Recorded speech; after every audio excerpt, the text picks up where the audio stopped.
mean on my end, it's not. I don't Yeah. care.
Hi, Jill, can you hear me?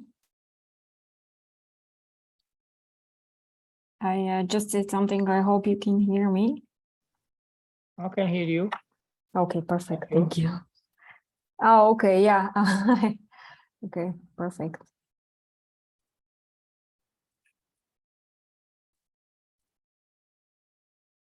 Yeah, hi, Jill.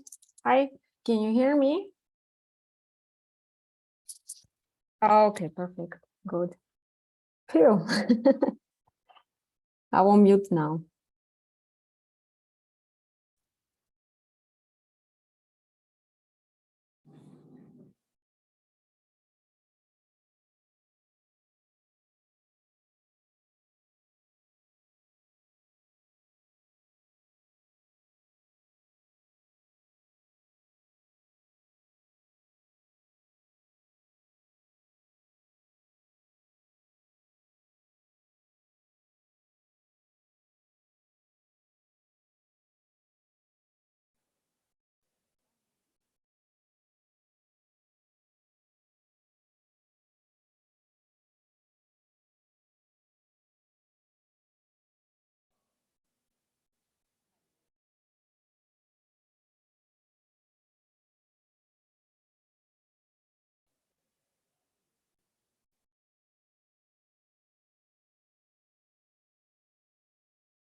Milena confirmed that she can hear us.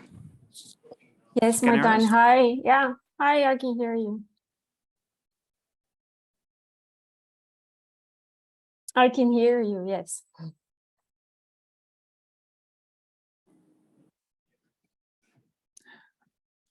Test. Welcome to the first session of the EHERO GLO special sessions. There will be 3 sessions in total, and these sessions are slightly different than the regular sessions. So we have a presenter who will present their work for 15 minutes. Then there will be a discussant for max 5 minutes who has already read the working paper and provides additional insights into the paper. And then there's 10 minutes for general Q&A. And we have 3 presenters in this session. We're going to start with Younghwan Song. Then we have Lepinteur, and then we have Milena Nikolova. So Younghwan, the floor is yours. Thank you. Good morning. So I'll be presenting my paper titled Occupational Earnings Inequality, Time Use, and Subjective Well-Being are Working Mothers in Despair in Winner-Take-All Occupations. Oops. Okay. So the motivation of this paper is based on the previous research that showed that there have been continued increases in occupational earnings inequality since the 1970s in the United States. As a result, more US workers are working longer hours than before, often more than 48 hours per week, and they usually work longer hours than workers in other developed countries. So there was a paper titled as Are Americans Crazy and Europeans Are Lazy? So which captures the essence of the divergence of the working hours in 2 different continents. And the consequence of these long hours of work are these hours of work reward wage salary workers with higher wages and better promotion prospects in the future, just like a tournament where the winner takes it all, and then they also have exacerbated gender imbalance in male-dominated occupations by pushing mothers out of the labor force. So in this paper, I'm trying to look at how the greater earnings occupational inequality affects workers' lives, in particular, not just the hours of work, but overall time allocation, also the subjective well-being. So for the sake of time, I'll just skip the literature. There are some papers. And then based on the review of the papers, I came up with these predictions. So the greater occupational earnings inequality would increase market work hours by decreasing non-market work and leisure, including sleep. And among mothers, it would not decrease childcare time, and it would lower subjective well-being by increasing time stress, in particular among mothers, because their time allocation and perceived occupational mobility are constrained by their childcare responsibility. And then time costs and time stress of having children would decline with the age of children among mothers. So I used 3 different data sets. The first one is occupational earnings inequality coming from 2003 through 19 American Community Surveys. So I use full-time, full-year civilian wage workers, and I measure occupational earnings inequality by getting the standard deviation of low hourly wages for 93 occupations. And then time use is coming from the American Time Use Survey. So I use similar full-time workers. And then I use 5 time use categories: market work, childcare, non-market work, leisure, and other time use. And then the subject well-being is coming from 2010, 12, and 13 American Time Use Survey well-being modules. Those are the only 3 years that have well-being modules, but they just released 21 data. So maybe I can add it later, but at this point, these are the only 3 years. So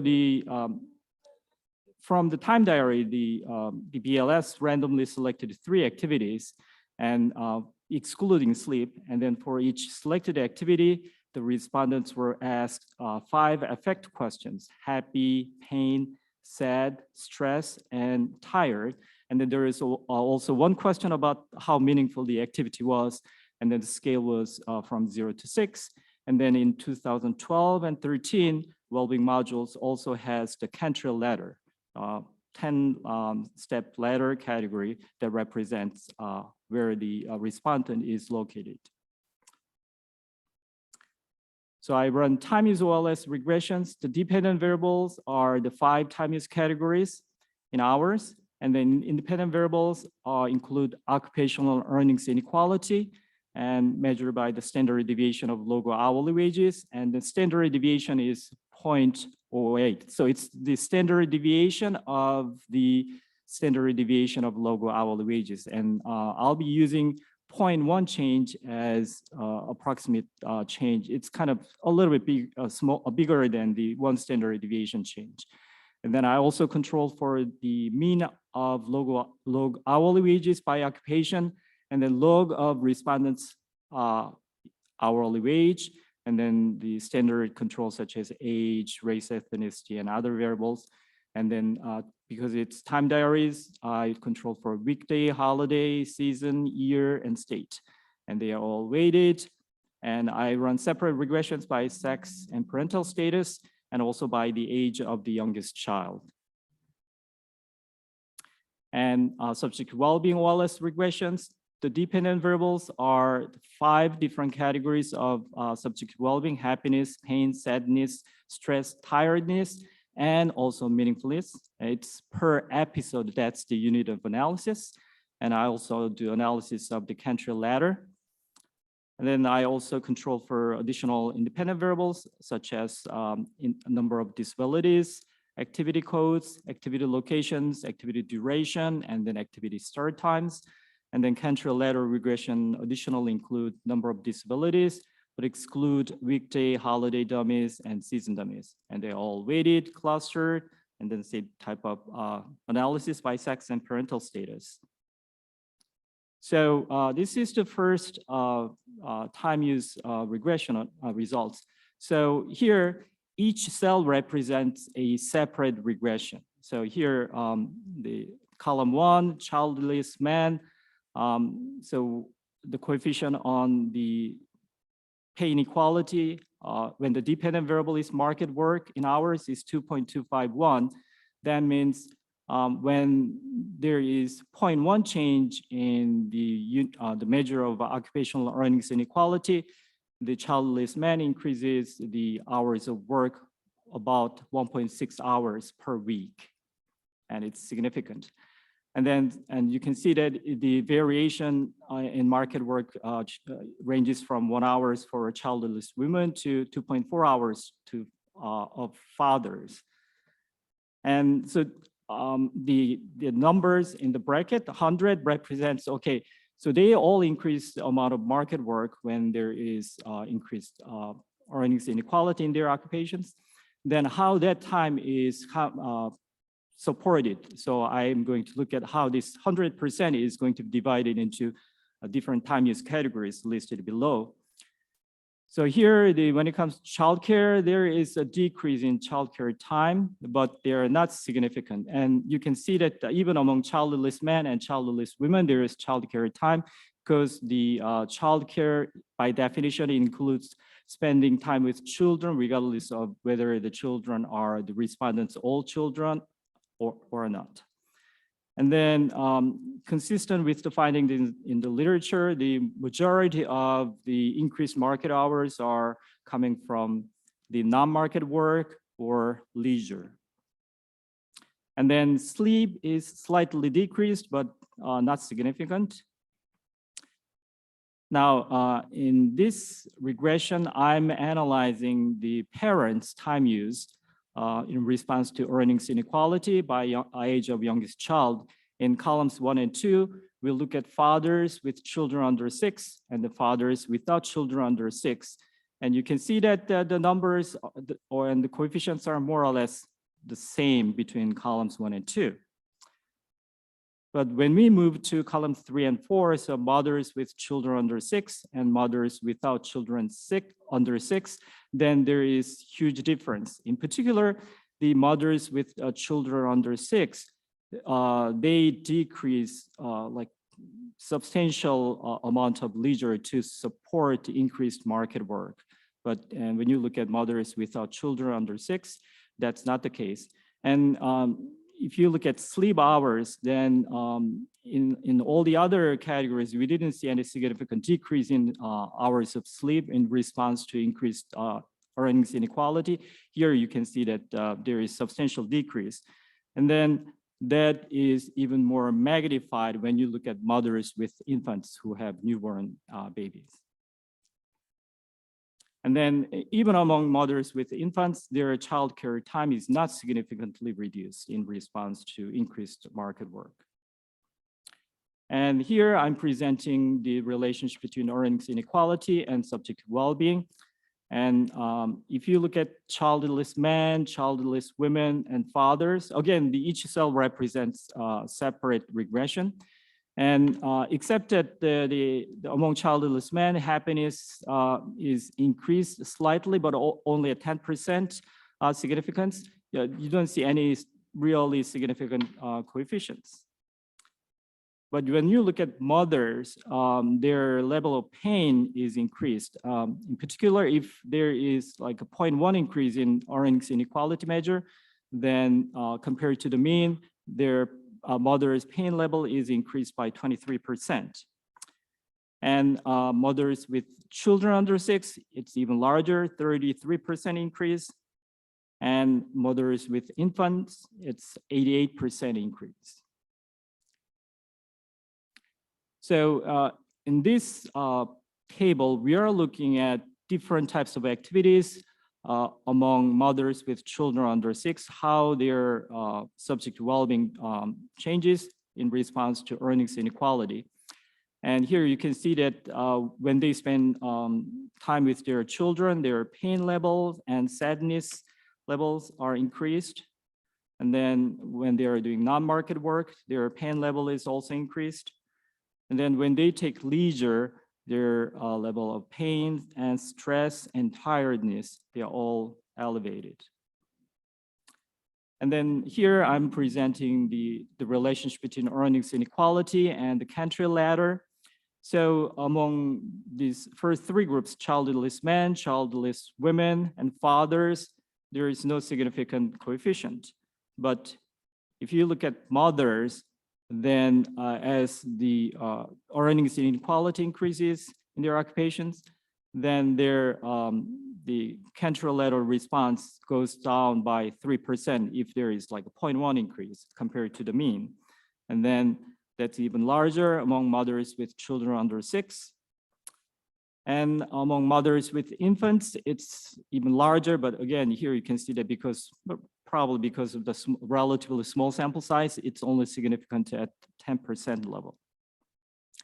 So to sum up, what I found is greater earnings inequality increases market work hours, mostly at the expense of non-market work and leisure for all groups, but at the expense of sleep among mothers with young children.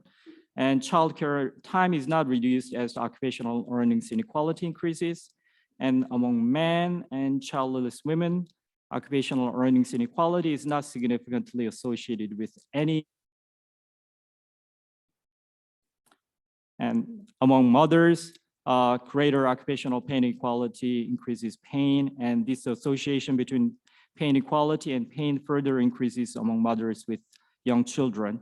And when we look at the detailed subjective well-being costs of moms with the young children working in winner-take-all occupations, their pain, they have increased pain and sadness during childcare and increased pain during non-market work, increased pain and stress and fatigue during leisure, and they also have lower levels of life satisfaction. So, but I can say that these relationships are likely to have been underestimated because some mothers with young children or infants might have become part-time workers or altogether dropped out of the labor force. Then they are not going to be in my sample. And the policy suggestions, we can think of expanding the paid maternity leave in the United States, but the researchers have found out that the expansion of paid maternity leave hinders women's promotion to management positions. So if mothers are working in these occupations with high earnings inequality, then if take a paid maternity leave, probably they would jeopardize their promotion prospects. So even if there is expanded opportunity of paid maternity leave, probably they might not take it because they don't want to lose their opportunities. Thank you.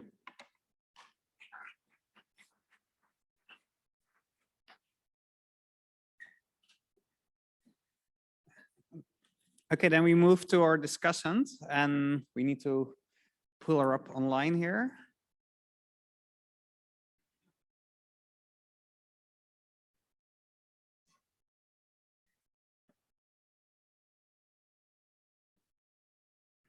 Hi, can you see my screen? Oops. Can you see my screen?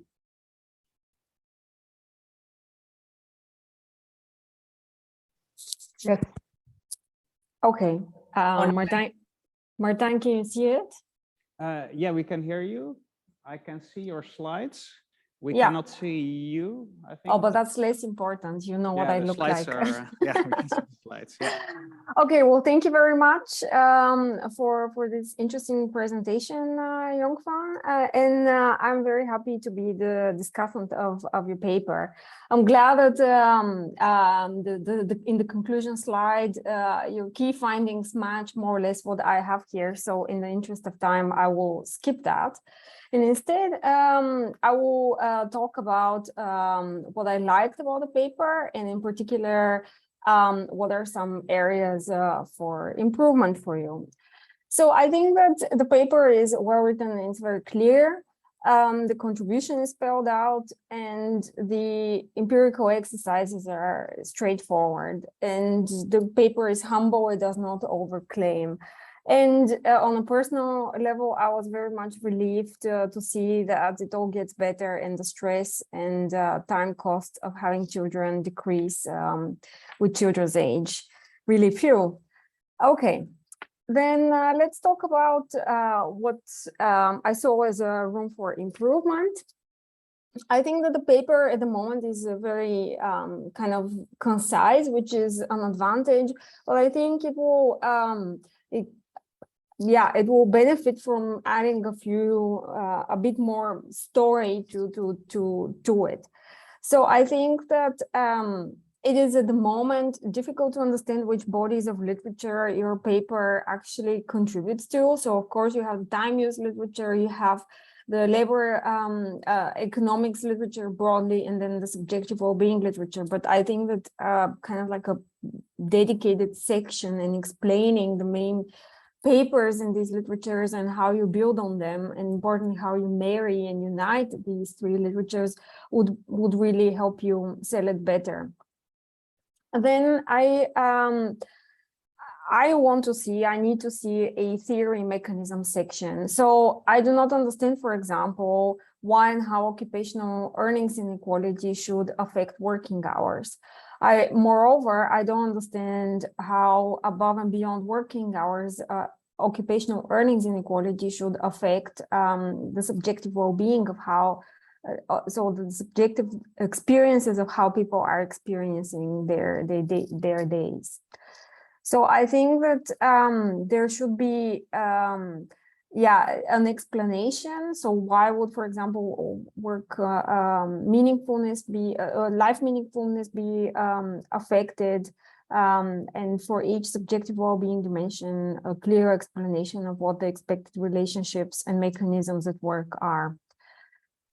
Also, if you have such a theoretical framework, then it's easy to plug in gender and the role of having children and the age of the children as moderators in there. So in a way, just spell it out and help your reader out to be guided through your paper. And that way the empirical exercises will be a lot clearer. I think you should add a robustness check section and something more on discussion. Then I wanted to talk about this issue of endogeneity. I think it's a little bit, it will be nice if there is no endogeneity, and but I think it's a bit over optimistic to claim that there isn't such a problem as you do in the paper. So I can think of several sources of endogeneity. So you have self-selection into particular occupations. Why do people go into winner-take-it-all occupations? Why do they not go into them? Why do they not switch from them? Why do they stay in them, etc.? So you have self-selection into occupations as a source of endogeneity. You also have that occupational wage inequality is most likely correlated with all kinds of other sorts of demand shocks, automation, computerization, and all of these things, all of these demand shocks, and I don't know what they are, but it doesn't matter. They most likely affect your hours and your subjective well-being. So I think that you have to think about these factors as well. And then finally, there is clearly measurement error in your key independent variable as well. So I think these are just kind of suggestions in terms of improving the flow of the paper and helping your reader out to navigate.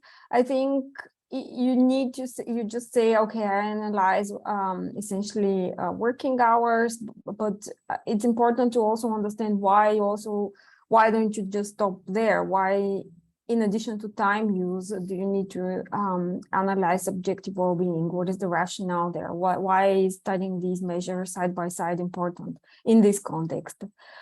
And you show many results that are for mothers, fathers, singles, and for both, so for men and for women, which of course is what you should do. But I'm wondering whether these differences in and of themselves are statistically significant. They might appear to be, but I think you should test whether they're statistically different from each other. Then this one you can read on your own. I'll share the slides for you. But then I was a bit, maybe I don't understand exactly what you did here, but I think that there is a bit of a misinterpretation of the results. So for example, in this table, which is something that you also showed, these are two different regressions, let's say. And here you say that about 13% of the increase in market work hours related to occupational earnings inequality comes from childcare hours. So it sounds like you have done a decomposition exercise where you look at, let's say, what is the composition of the hours that relate to market works. But in fact, what you have done is you have divided the coefficient estimate of childcare by the coefficient estimate of market work and multiplied that by 13, if that's by 100, if that's if I understand what you did correctly. And in that sense, this is then not the childcare coefficient there does not show you that about 30% of the increase is coming from childcare hours. So anyways, maybe just to take a look at it. And then there was this interpretation of your finding that mothers report lower levels of subjective well-being when you have higher earnings inequality, because they may feel that the progress within their career is constrained due to childcare responsibility, but they don't change their childcare hours. This is what you show. And they also increase their working hours. So they're more present on the job, just like men are. So I'm not sure that that's the correct explanation here. I think that this might have to do with the motherhood wage penalty. Maybe here the work by Klaven and co-authors, they have many papers, but I just cited one, could be useful. I have some suggestions for robustness checks. You can think about them. Maybe an instrument can help you with these demand shocks that I talked about. And maybe it's useful also to look at time use surveys for other countries, and you can check all the other robustness checks suggestions here that I have, and maybe the audience has more. Yeah, thanks a lot for the opportunity to read your paper, and let's discuss.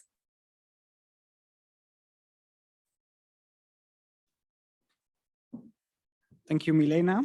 And we could all see you as well during the presentation, so that was fixed as well. For time reasons, I will let you jointly discuss, like with the two of you, like maybe over the email. But I would like to open the floor for general discussion. So if you would like to come up and, well, if you have a question, please raise your hand. Yeah.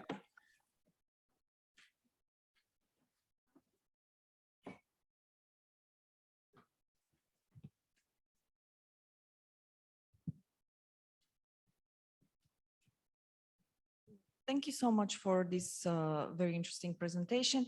I wanted to find out a little bit, because I haven't read the paper, it's not a very serious question, but did you actually, were you able to disaggregate which women, for example, are in high paying positions, and therefore are they relying on some other channel of care for their children, because women in high earning occupations, they can afford, you know, to have nannies or pairs. So there's a lot of help, which actually leads to Milena's observation that you don't see a reduced hour of working on the job, and that's not humanly possible if you don't have the help. Then another question that comes to mind is that perhaps you could have done interactions. For example, if you had a questionnaire to find out whether the fathers in some of these families are helping the mother with childcare responsibilities, that's also very important, because a sharing of a burden, and that could be cultural. So the more information you have probably in a survey, the more you will know. For example, in some families, you know, there is an implicit understanding that the father will be the main breadwinner, and in others that's not really possible. And also the father's occupation is very important, because fathers who are in more flexible occupations could help more. So did you have information on all of this to disentangle these channels of effect, and that can help you get more precision? Thank you. So Maybe two, just that way, because you don't have much time. yeah, because otherwise I'll forget the questions. So regarding the first one, I think there was a paper that was published recently about how more educated women tend to outsource their childcare time, but overall they try to maintain the childcare quality. So I think that sort of answers. And then regarding the second question, this American Times survey is just a single person time diary. So it's impossible to know whether the husbands are helping or not. So it's not doable, but probably because I know that there are some other countries such as UK have like a couple's time diaries, but probably in the UK they don't have this kind of earnings inequality and increased time use relationship like in the United States. Hi, thanks for the presentation. Like I think you need to do something about the mechanism, because we are all trying to figure out what's behind these estimates. And I was maybe just thinking, what if earnings inequality just, you know, change my perception of my career progress potentially? If I see that there are a lot of inequality and I'm not going to, you know, end up with a good position, well paid, then it just comes as a byproduct. You know, I'm going to work less, I'm going to be less happy. And at the end of the day, everything is sort of driven by changes in expectations. You know, that could also be another mechanism in the story. So I think this is something we all need to understand better. Maybe two comments. Your measure of earnings inequality is the standard deviation, right? There are many measures of inequality. So I think as a robustness check, I would try to investigate whether your results are the same when you use absolute measure of inequality, relative measure of inequality, just trying to convince us that it's not only the standard deviation, you know, it's whatever the way you measure inequality, it still holds. I think that's something that would have convinced me even more for your results. And maybe my last point is the fact that you're testing a lot of hypotheses at the end of the day. Like you're looking at subgroups, different time use. So I was wondering whether you considered potentially a Bonferroni correction or trying to address multiple hypothesis testing in your paper. Could you repeat the last sentence? Because just if you considered, correcting your estimates for multiple hypothesis testing, the fact that, like a Bonferroni correction, for instance. The reason why I've been using the standard deviation of the earnings in occupations is because that has been used in the literature about earnings inequality, but I think it's a good idea to using different measures of earnings inequality. And then I haven't actually tried to incorporate testing multiple hypotheses, but I'll definitely look into that.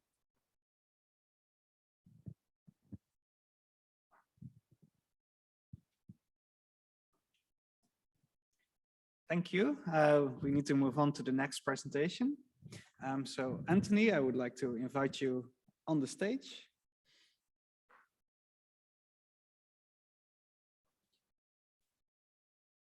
Yes, I will. And that means the screen needs to be changed back to the room again.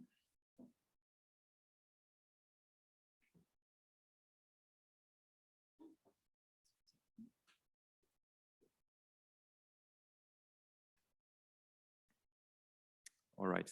Can you hear me well? Okay, great. All right, so good morning, everyone. I'm Lepinteur from the University of Luxembourg. And what I'm going to present to you today is a joint work with Andrew Clark. And our objective is to try to provide a new take on the relationship between subjective well-being and self-employment. So first, let's start with what we know from the literature. Well, self-employed, they are always more likely to report higher level of subjective well-being than salaried employees. This is true in many countries. This is true in panel, in cross-section. So there is not so much of a debate at this level. Where we could discuss and debate, it's more about the reason why we observe this premium for self-employed. If you follow Blanchflower and Oswald, for instance, you would see this point through the lenses of capital constraints. When you want to start a business, you need the money. Not everybody has the money. Hence, there are barriers to entry into self-employment, which means that the market doesn't clear, and hence we have rents. Colombe Masclé, another explanation, would tell you that workers are heterogeneous. We have different skills in terms of entrepreneurial abilities. We have different preferences, and hence the premium that we observe in terms of happiness for self-employed may simply be a byproduct of optimal sorting or optimal matching on the labor market. And I'm going to stop here on the literature because I could talk about this for hours because I think it's fascinating. But when we were reading all these papers with Andrew like 3 or 4 years ago when we started this paper, we realized that there was one key concept that was somewhat not missing, but sort of overlooked, which is the fact that self-employment is risky. And when I'm saying risky, I mean that if you start a business today, you have a decent chance of failing within 5 or 10 years. Here, I think this infographics covering the IFS is, I think it speaks for itself. Here you have the survival rates of sole traders in the UK for companies that were started around 20 years ago. And what you can see is that after 5 years, we already lost 50% of these companies. Like the survival rate is 0.5 after 5 years. After 10 years, only 25% of these new self-employed survived. So what does it mean for us in terms of the economics of happiness? When we are doing subjective well-being equal beta self-employed in cross-section or in panel, we are basically talking about those guys here, this part of the graph, those who tried to be self-employed and they are successful. If you want to be a bit cynical, you can say they're not successful, they just haven't failed yet. But what is missing, basically, it's this whole part of the graph, What happened to these people? They tried, they failed. Does it have an impact on happiness? So Milena, I'm super happy that you're with us because she's also working on the topic and I think we have a lot to talk about together. But at least for this paper, let me walk you through our reasoning. We're thinking if you try self-employment and you fail, this is arguably a traumatic experience, but we could expect 2 types of results at the end of the day. If I do a life satisfaction regression and I put a dummy, I tried and failed, I could have a zero effect. I could have a zero effect just because of adaptation. I fully adapt. It happened in the past. I moved on. That's it, the end. Or it could be negative. And if we still have a negative impact of this experience, it means that self-employment has a scarring effect. And here, it's an open question, like, is it a zero effect, full adaptation, or are we talking about a scarring effect? It's open to debate. So this is why we use data, and we use the 1970 British cohort study, because it allows us first to disentangle those who tried self-employment with success from those who tried and failed during their early career. We are going to confirm that self-employed are happier than employees. That is not new, we already knew that.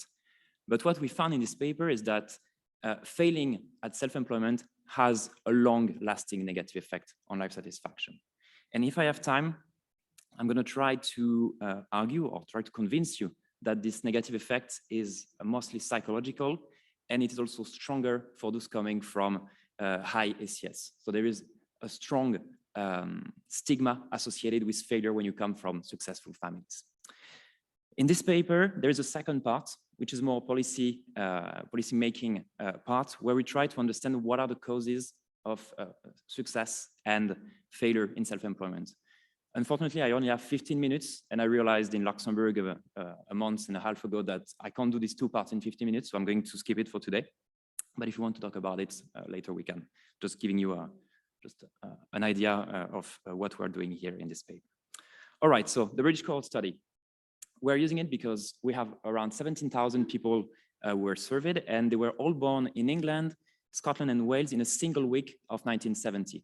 And the beauty of this data set is that the data producer made their best to follow these guys throughout their whole life. As of today, we have 10 waves that are clean: age 0, 5, 10, 16, 26, 30, 34, 38, 42, and 46, which means that we have an amazing amount of variables with respect to their health, to their development, physical, educational, social, economic circumstances. We have plenty of information.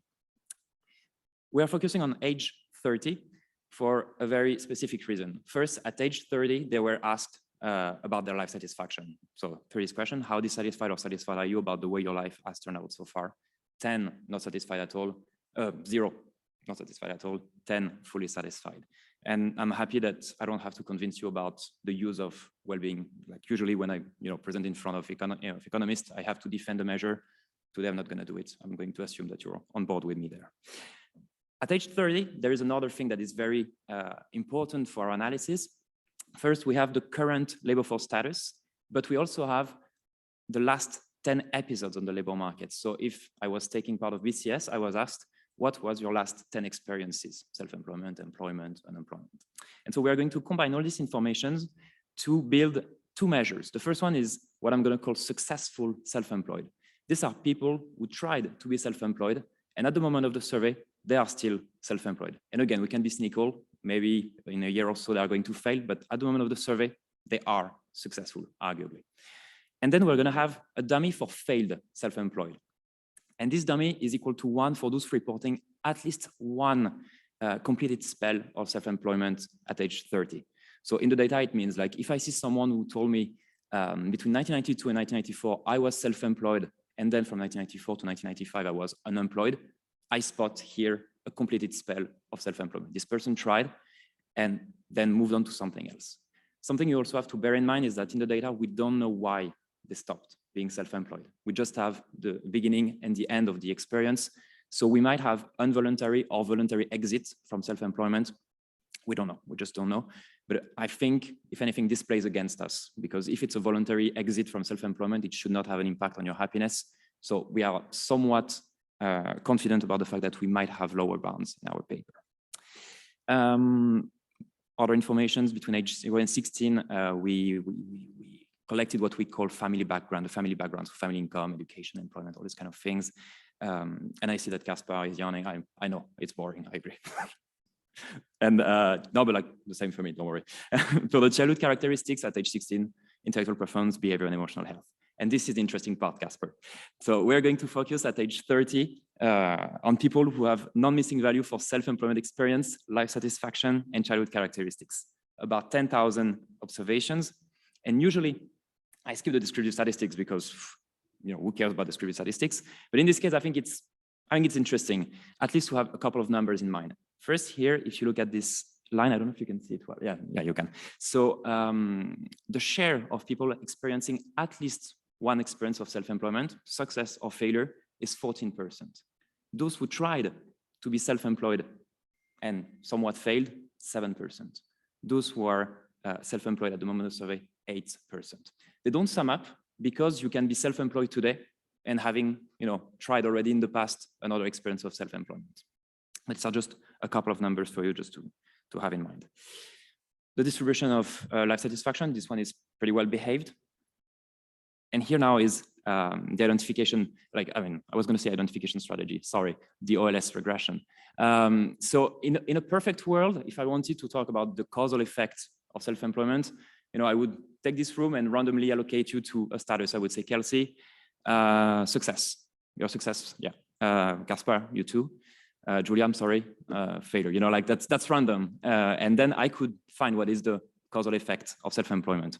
It's not how it works in real life.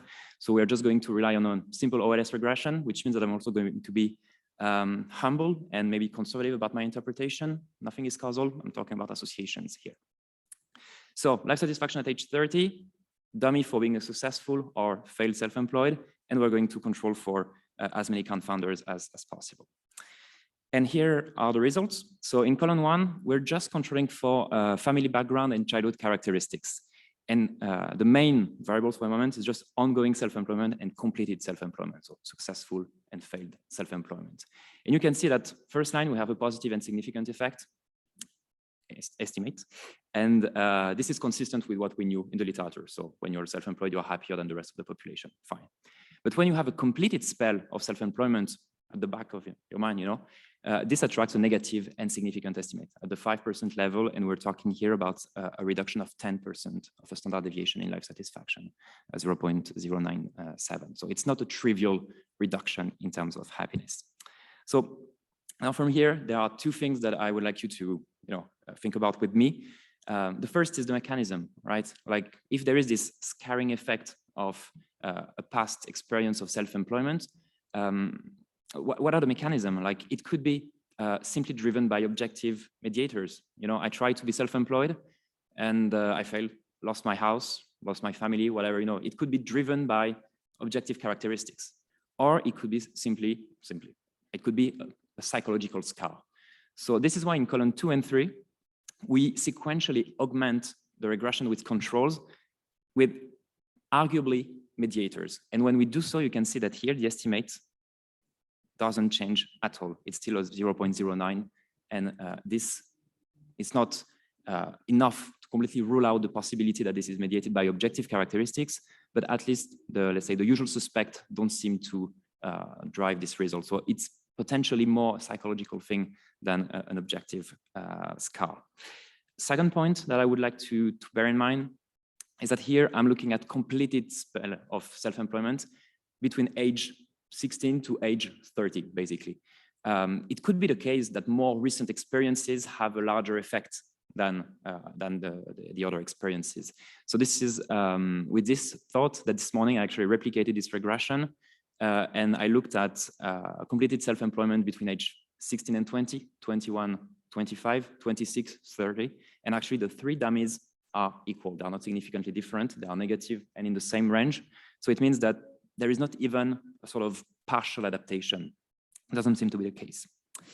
So if you don't know me, like most of the time, I like the main table, but I like the robustness checks more. So trust me, here we have done many things to try to make sure that the results are robust, and they are. So we played around rather than using a dummy. We used the duration of the experiences. We played with the model, not an OLS or the logits. Thanks to Casper, I played a little bit also with the reversal. It cannot be reversed. That's a good point. And we also addressed some endogeneity issues, so through value-added model and some sample selection, and it seems that it's kind of robust. And here, this is where I'm going to borrow your mind, because we have also an heterogeneity analysis. And I think for a part of the heterogeneity analysis, we figure out what is the story, but there is still something we are trying to understand. So if you look at column 1 and 2, we're looking at gender, men and women. And you can see that the effect of failed self-employment is 4 times larger for women than it is for men. And this is where we are not clear. We don't have yet a story. So if it comes to your mind, if you have an intuition, just let me know. And that would be very useful for the paper. The thing that I think we figured out is what we see in column 3 to 8. You can see that the effect of completed self-employment is always stronger in family with high income, highly educated parents, and family where there are self-employed parents. So what we could call high SES or successful families, this is where failure is the most difficult to process. So it seems that there is a sort of social stigma, or at least a social norm around the concept of failure in this kind of families that is more harmful than in other families. And this is the other part of the paper. We can talk about it later. I think here, this paper has at least several policy implications, but like on the part that you saw, I think it's quite clear that self-employment is a double-edged sword. It is good as long as it's working. From the day you fail, you take the risk of being permanently scarred in case of failure. And this is at the individual level. Now, if we just take a step back and think about it at the macro level, it means that self-employment is a source of inequality in terms of happiness. Because if the self-employed are successful, then they're going to be happier than the rest of the population. But if you fail, you're going to be less happy than the rest of the population. So irrespective of the outcome of your experience, this is going to enhance well-being inequality. And I think I'm going to stop here, Martijn.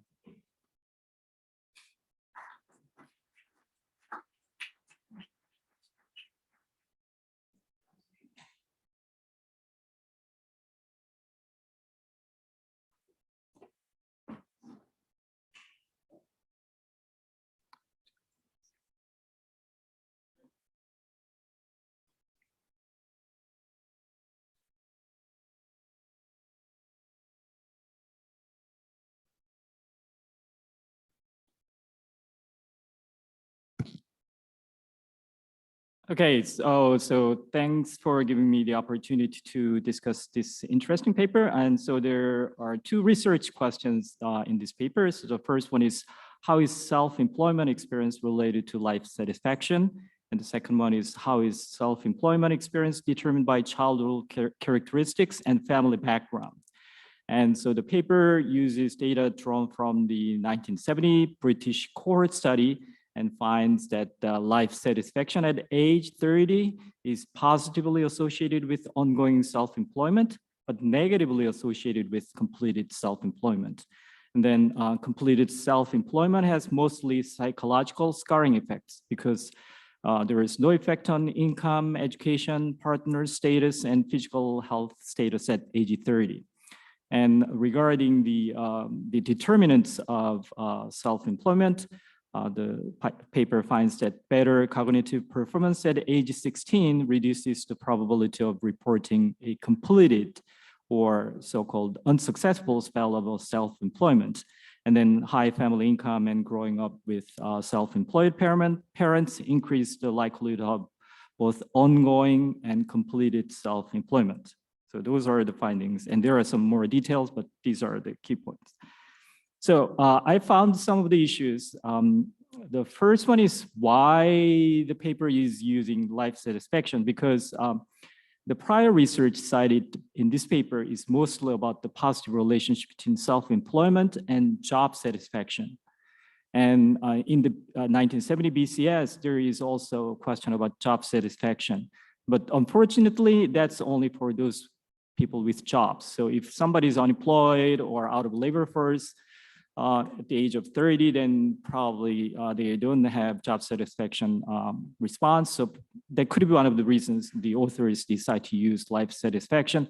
But in the literature, the people found out that the effect of self-employment on satisfaction varies depending on whether it's job satisfaction or life satisfaction. So usually if it is job satisfaction, it's positive. But when it comes to life satisfaction, because if you are self-employed, you have to forego a lot of leisure time. So in the end, the life satisfaction is not really positively correlated with self-employment. And even in this paper, the authors find that when the life satisfaction at age 26 is controlled, the positive association between ongoing self-employment and life satisfaction at age 30 becomes insignificant. So what it means is those people with who are more satisfied with life are more likely to be self-employed. That's one possibility. Or those people who are already self-employed at age 26 and they are satisfied with their life and they are likely to be satisfied and stay in their self-employment. So in the end, I think it's the paper when the authors needs to clarify the difference between life satisfaction and job satisfaction. And then the second issue is why life satisfaction at age 30? Because the BCS has the life satisfaction questions at age 34, 42, and 46. So the authors called early adulthood, and it's more or less following their previous paper already published regarding the relationship between the unemployment and life satisfaction using the same data. So that's why probably they used age 30, but one can look at age 34 because still it's early adulthood. And 42, 46, I think they're still young because they're younger than my age. And then another thing is the self-employment actually increases as people get older. So if you look at the age 30, then probably you are missing out future entrepreneurs, right? And the third issue that I found is the finding that completed self-employment has mostly psychological scarring effects because there is no effect on income, education, partner status, and physical health status at age 30. But is it really mostly psychological? Because the Taylor found out that a substantial number of self-employment in Britain ends due to bankruptcy. So then people will be in debt or they might have lost a lot of lifetime savings. But unfortunately, these variables are not available in the 1970 BCS. So it's possible that it's not purely psychological. There could be a lot of things happening, but they are not in the data.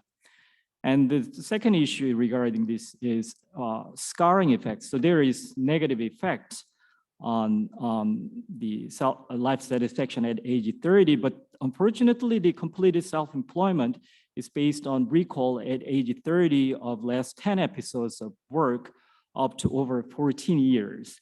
So we can think of two different biases that could either positively or negatively drive the results. So the first one is attrition bias.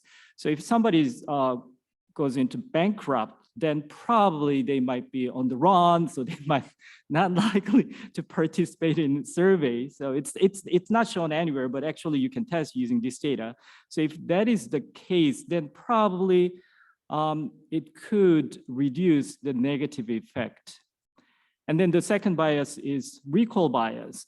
So it's very much well known in the literature that if you have longer recall period in panel data, then usually people tend to report more salient episodes.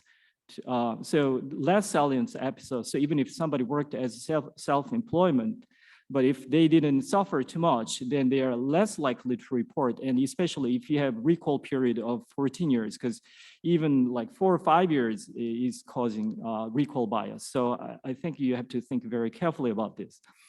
And then at some point, the paper changes the definition of ongoing and completed self-employment to more or less successful versus unsuccessful self-employment. But even an ongoing self-employment spell at the age of 30 could have ended a week after the survey. Then that's a total disaster, but it's treated as a successful.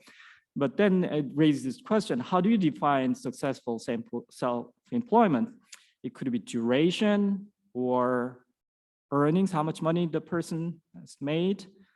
So in the end, including all those things, I have a few suggestions. So it might be better to construct the work history of the respondents using the panel data of the 1970 BCS up to age 46.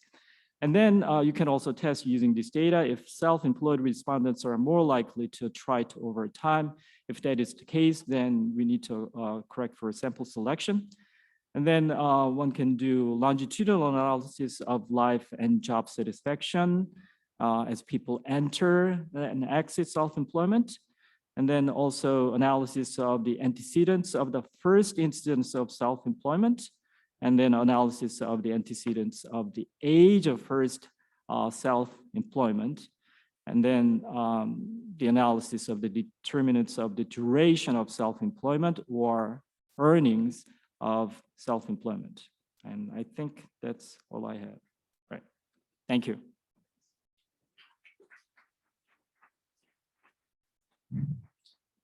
So thank you.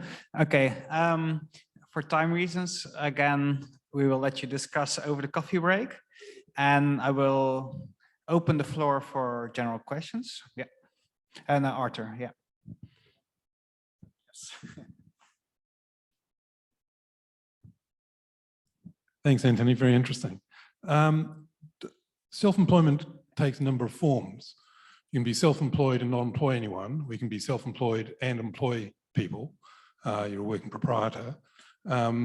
If you fail in one versus the other, it may have very, very different effects. And one may lead to bankruptcy and the other one may not, etc. So self-employment seems to be too broad a term to think about in this when they're very different effects. Also, people can have multiple jobs. They could be self-employed and have a job at the same time. So part-time employment, and it was interesting, your part-time employment coefficient exceeds your, in absolute value, your failed self-employment one. So if somebody goes from being a failed self-employed person to becoming part-time, they actually have a positive effect. So I'm just wondering if you'd sort of thought about distinguishing these different things. Okay. No, I can go fast on this. It's in the agenda basically. So we don't know whether it's a voluntary or involuntary exit from self-employment, but what we were thinking about was to look at what is the episode right after self-employment. If we see a transition from self-employment to employment, or if we see a self-employment going to unemployment, we may have a difference. You know, someone who goes from self-employment to unemployment, it might be someone who is in an involuntary exit. You know, suffering from bankruptcy and then you're lost. In contrary, someone who is self-employed and then moved to employment right after, maybe someone who is better prepared and saw it coming or whatever. But this is something we're trying to figure out. So yeah, thank you.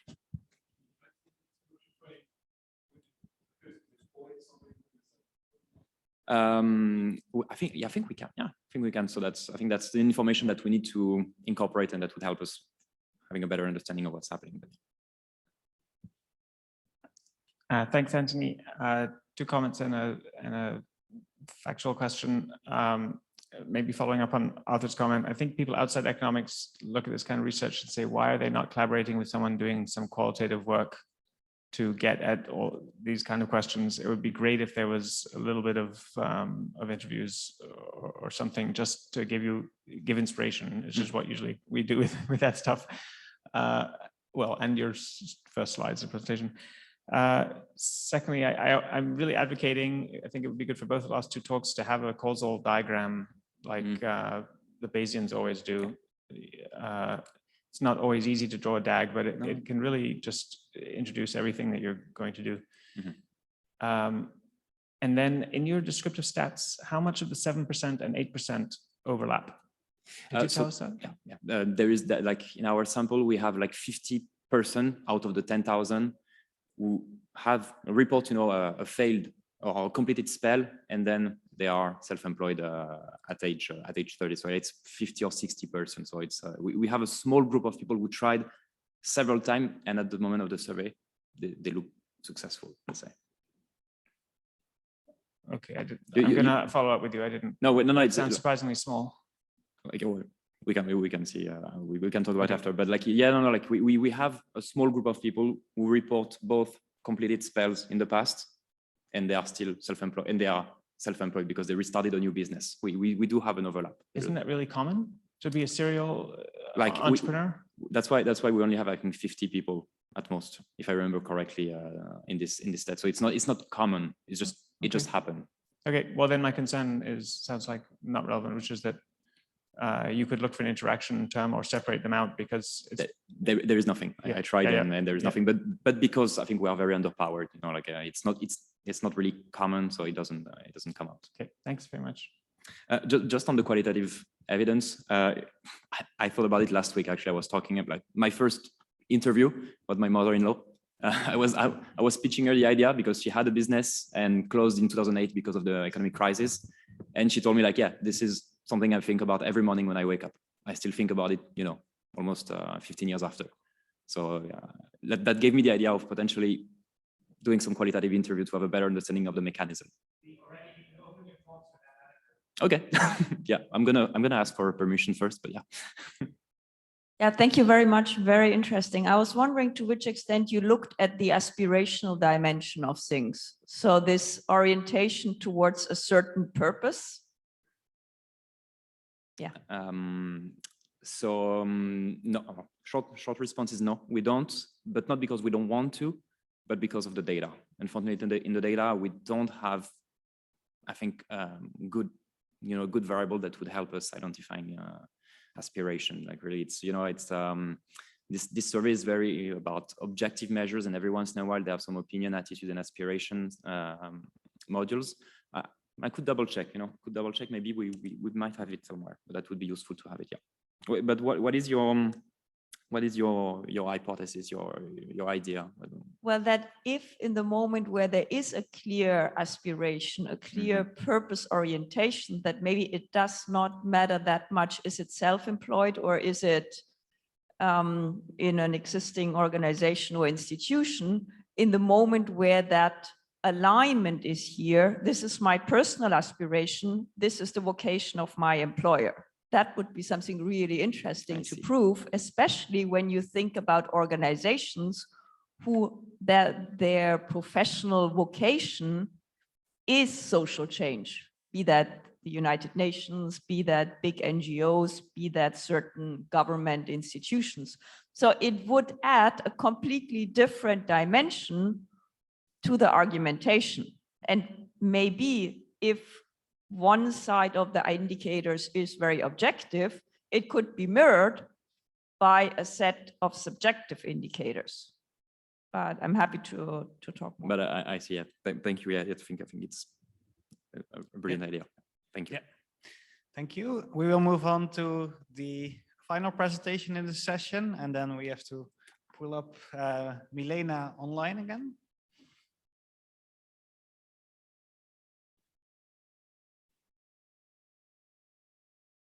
Hi, can you see my screen now? Not yet, but we're working on it. We can see your, we can see you now. Yes. Okay. Yeah, you can start whenever you're ready.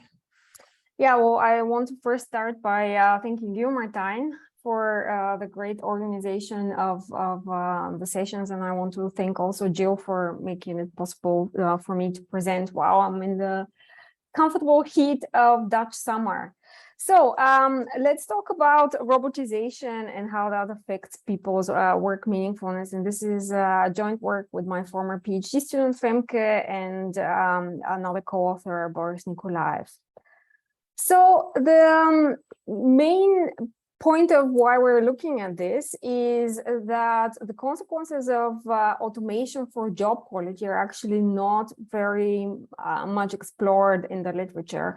So there has been this exploding research on automation, and it started with this paper by Frey and Osborne, which first came out in 2013, that looked at the potential for automation at the occupational level. And it raised this alarm all over the policy space, the academic space, and even among lay people, that half of our jobs, well, in the US anyways, are going to be automated in the next couple of decades.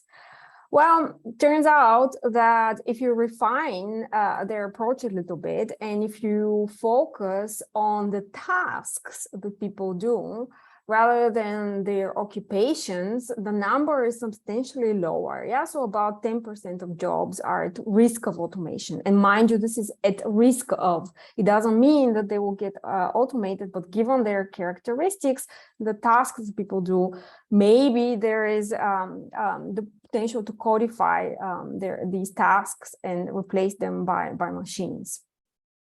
But so the key point of why I'm saying this is that technology adoption leads to task modification. Yeah, so that's one of the main changes in the professional life.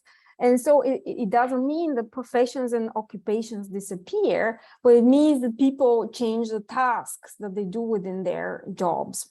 So if people are not going to lose their jobs, in large numbers, some of them will, of course, but if most people have to actually modify what they do at work, then the key questions are not about the quantity of jobs, but rather about the quality of jobs. Yeah. So what are people going to do in their jobs, and what will be their job quality, and how do workers view their jobs?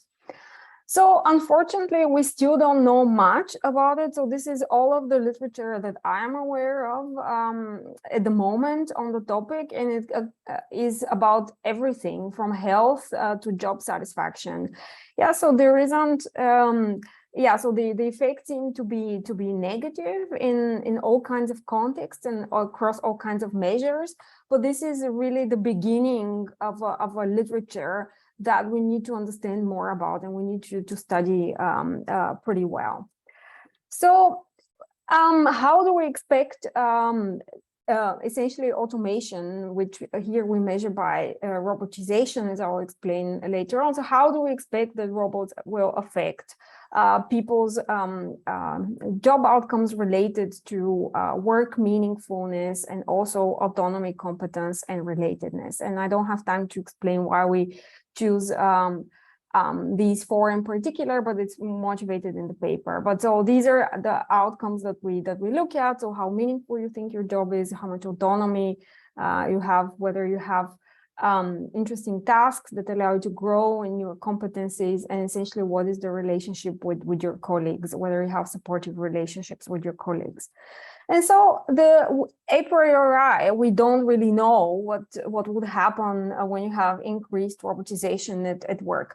Yeah, so on the one hand, you have that robots replace dull, dirty, and dangerous work. So if that's the case, maybe the tasks that remain for people are the interesting ones, and they can focus on more meaningful kinds of activities on their jobs, more interesting tasks, build their competencies, and have more time to socialize with colleagues or with clients. But you can imagine that, well, this can actually go quite wrong, and it could be that robots really take away the meaningful tasks and leave only micro tasks, and you're dependent on the work pace of a robot, or the robot makes decisions for you, and the robots disrupt the social connections and interactions that people have at work. So a priori, this is very ambiguous. And like I said, tasks here, the kinds of tasks that you have on your job are really crucial to understanding how exactly the heterogeneity, the differences in the relationship between robotization and work meaningfulness, autonomy, competence, and relatedness. And so here we look at essentially whether people have routine or non-routine jobs, whether they have low or high skills, and we look also at moderators based on age and gender, and we explain in the paper why we pick, let's say, these sorts of moderators based on the literature.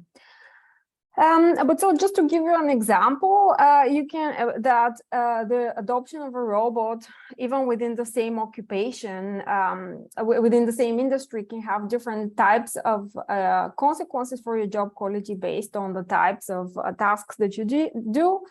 So in an example in organizational science, they talk about this robot that was adopted in a pharmacy, and the pharmacists actually found it great for their work meaningfulness because now they could have more time to spend with clients.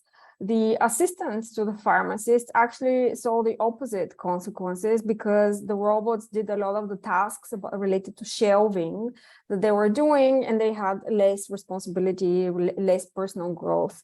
And the technicians actually got more responsibilities, and they got to learn new things. So it all depends on the kinds of tasks that you have.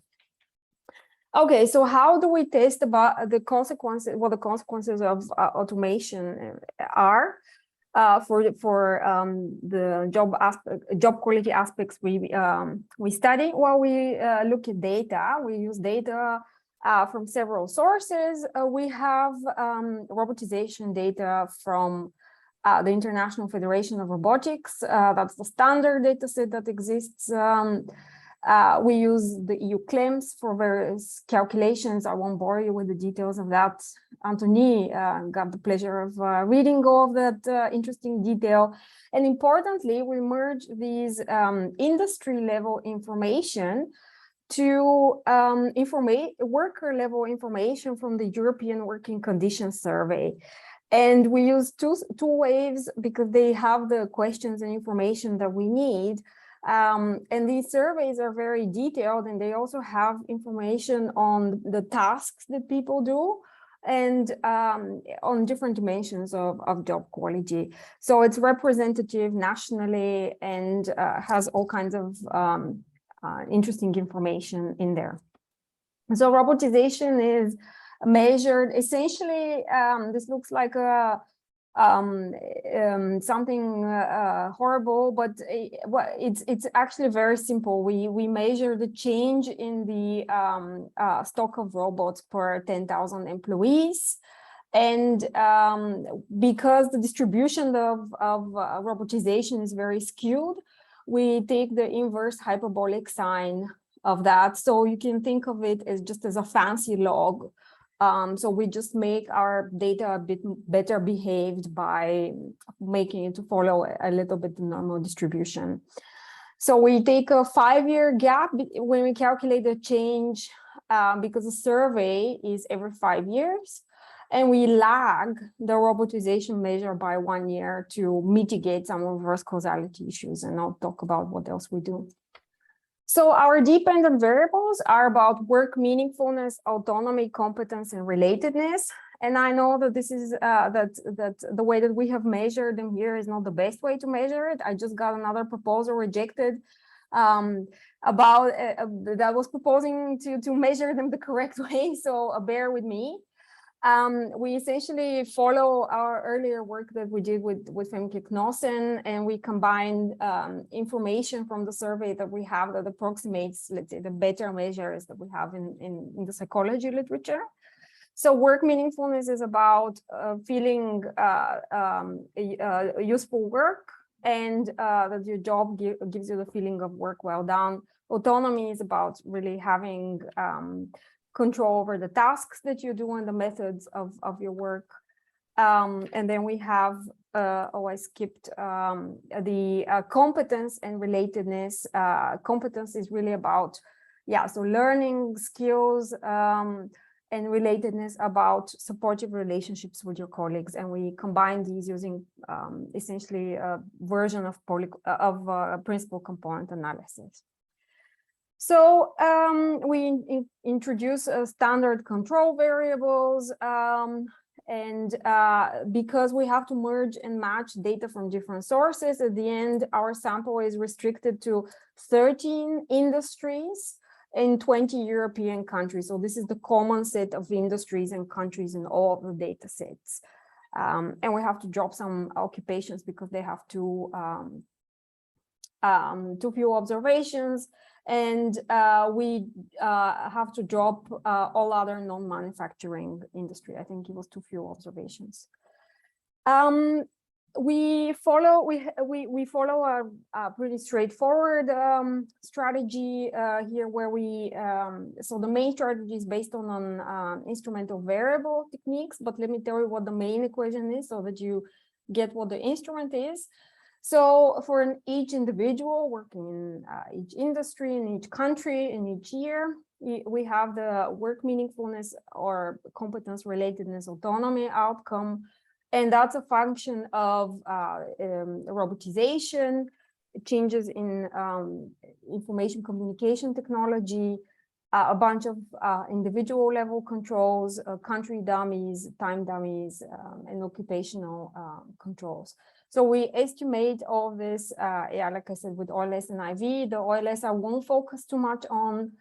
And the IV is, like I said already in the presentation that I was a discussant for, we have here demand shocks. So things that are happening that are affecting why people adopt robots in particular industries, and these demand shocks could be correlated. So to resolve this issue, we instrument robotization with the average robotization in the same industry, but in all other countries in our sample, except for the respondent. So this is the author instrument, and it's used in some other papers as well. Anyways, I will skip through the descriptives since Anthony said they're not useful. And let me just show you the main results. I want to focus your attention on panel B here, where you see the 4 dependent variables and the key independent variable robotization. Then everything is included, clustered, etc. So I'm just showing you here the consequences of robotization on these outcomes. And because of this inverse hyperbolic sign transformation, the coefficient estimates are not meaningful. You cannot interpret them. So I'm showing you the elasticity. So which is the magnitude of what's going on. So what you can see if you focus on panel B is that robotization really hurts work meaningfulness, autonomy, and relatedness. It doesn't affect competence. And you are wondering, okay, is this a big or small effect? Well, it's a small effect. So doubling the robot stock will decrease work meaningfulness by 1%. Yeah, so I didn't tell you, but work meaningfulness is an index which is has a mean of 50 and standard deviation of 10. Yeah, so this is a very small effect. In the paper we discussed whether it's meaningful or not, and we argue that it is. But so the main gist is that robotization is bad for work meaningfulness and self-determination. So specification curve analysis. So regardless of whether we do an IV or LS, whether we include variables, include countries, the main results remain very similar in this specification curve for work meaningfulness, but for all other outcomes, the results are pretty robust. Like Anthony, I also like robustness checks, so we did quite a bit of due diligence. If you think of anything else, let us know. But the results seem to be pretty robust. We looked at essentially heterogeneity based on the tasks that people do, which is something that I said I would say something about. And so here are the results. So what we can see is that essentially in none of the regressions do you see any sort of moderating effect for work meaningfulness. It almost never reacts, regardless of whether you're in a routine job, non-routine job. Robotization is bad for your work meaningfulness, no matter who you are or no matter what you do. So that's pretty interesting. For autonomy, you see essentially that working with computers, which is a technology that allows you to be in control, at least in our interpretation, actually reverses some of the bad effects of robotization on autonomy. But on the other hand, having repetitive, monotonous tasks makes the consequences of robotization for your autonomy that are already bad even worse. Then there are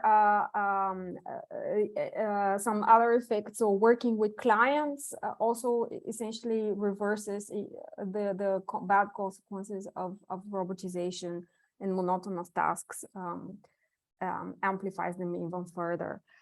I don't want to talk about education and skills in the interest of time, but I want to say this one last thing.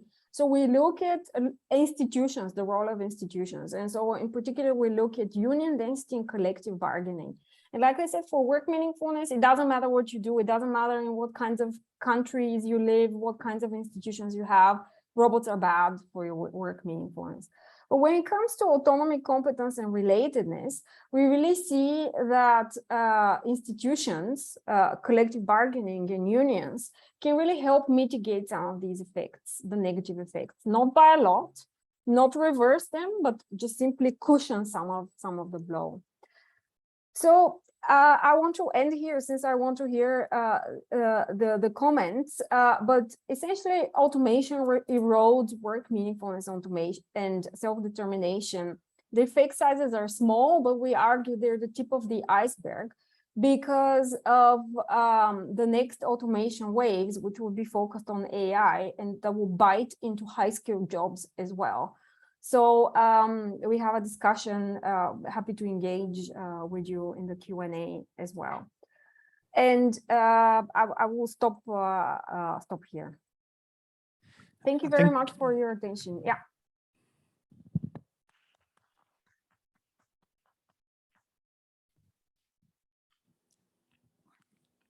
Okay, now we need to switch again to the, oh, Anthony does have slides, yeah. Okay, and could you please keep it within 3-4 minutes? Yeah.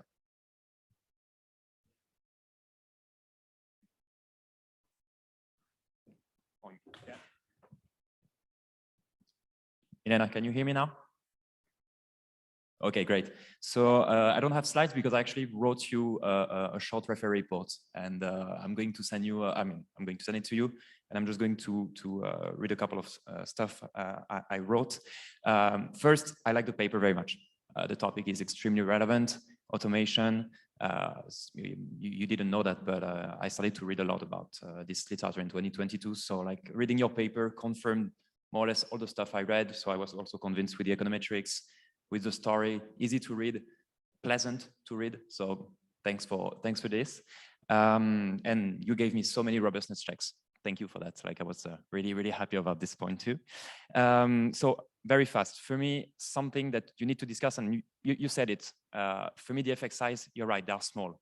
And even after your discussion in the paper, I was still not entirely convinced. So I think there is more to do on that matter. So maybe you can share more about this with the audience today. Another thing is usually, when we use the 2SLS, it's to correct for endogeneity bias. And here in your case, the 2SLS is larger, like 2 times larger than the OLS. So if there was endogeneity bias, I would expect, the other way around. I would expect the OLS to overestimate the effect of something. So I think it's worth a discussion. Who are the compliers? Do you think you have a fair share of compliers? Because maybe if you don't have a lot of compliers, that will explain why the 2SS is so high. And we were talking about the cluster with Kelsey. Maybe I think this is also a discussion. What is the right level of clustering? Something to think about. And what else? Oh yeah, you skipped it during your presentation. The heterogeneity with respect to education. For me, I think I would get rid of it because it's weak. And you test 24 hypotheses. 3 of them are only significant and 2 are significant at the 10% level. So, I'm not sure it would survive multiple hypothesis correction. So that was my feeling about it, at least. And just, you know what, I have a couple of technicalities. Did you try, for instance, public sector versus private sector, permanent versus temporary contract? Try to play a little bit around the concept of job security. You showed us union density. I was just thinking about these other dimensions of job security. And that's it for me. Yeah, I'm going to stop here and send you the rest by the end of the week. Oh, these are great points. Thank you. Thank you. Then we have some time for general questions.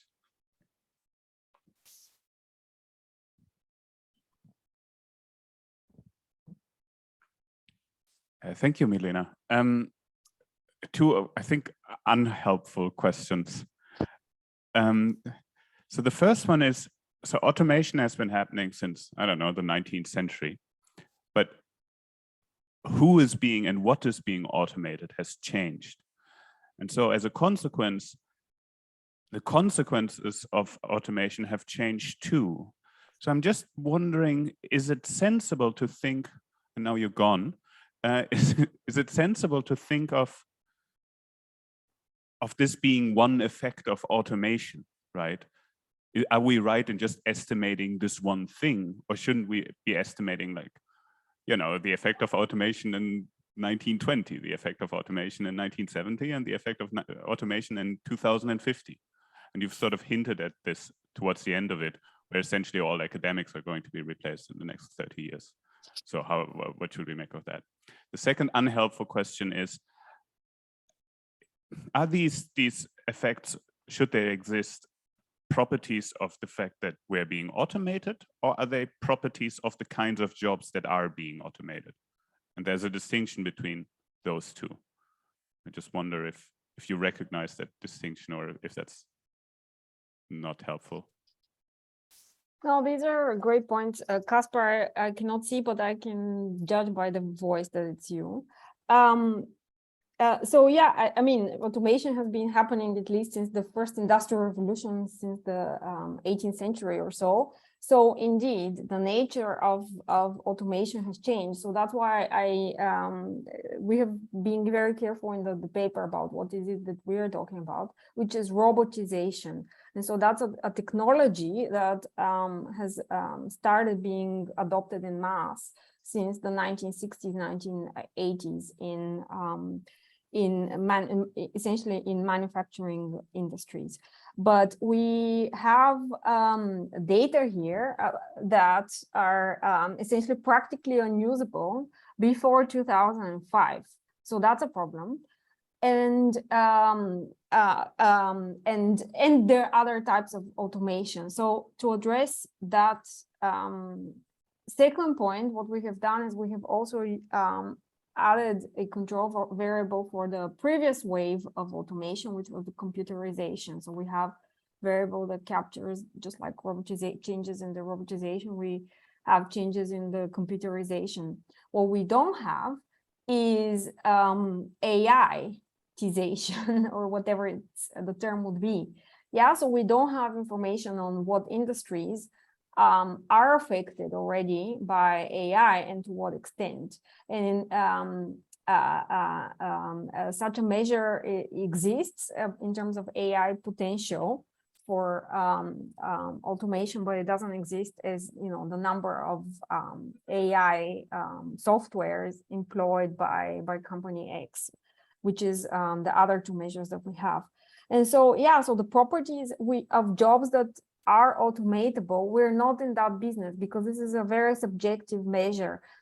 So these are the kinds of tasks that are, these are the kinds of measures of automation that have essentially caused a lot of criticisms in the literature, because essentially what people do is they look at occupational dictionaries and they look at what tasks are mentioned there and whether those tasks are automatable or not. We are not in that business. We don't take that measure. We take a measure of the actual number of robots per worker.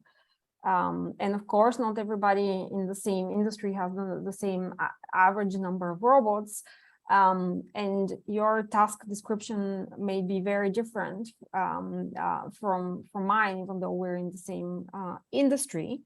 But nevertheless, what we have done here is taking, let's say, an objective actual measure of robotization intensity rather than the potential one. Thank you, Milena. Unfortunately, we ran out of time now. So I do encourage everyone, if you have more questions for Milena, yeah, please send her an email with your questions. I think she will really appreciate it. And for the rest, thank you for attending this first EHERO GLO special session. And this afternoon will be a second special session. So we hope to see you there. Thank you. And thanks a lot, Martijn, for doing everything, essentially. Yes, you're welcome.